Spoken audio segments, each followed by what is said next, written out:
اللهم ارحمنا بالقرآن.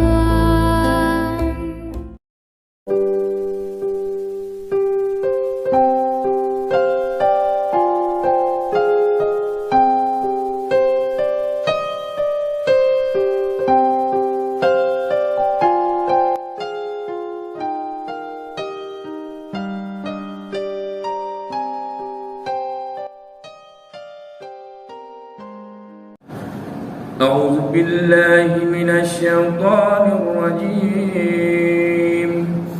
بسم الله الرحمن الرحيم.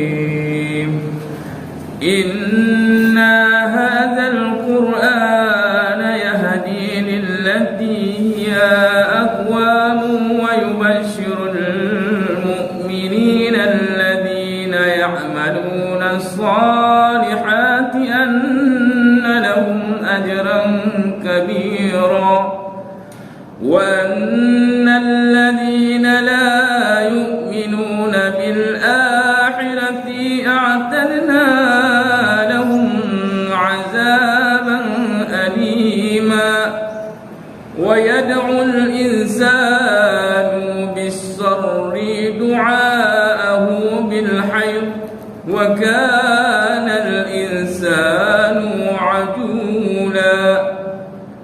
وجعلنا الليل والنهار آياتين فمحونا آية الليل وجعلنا آية النهار مبصرة لتبتغوا فضلا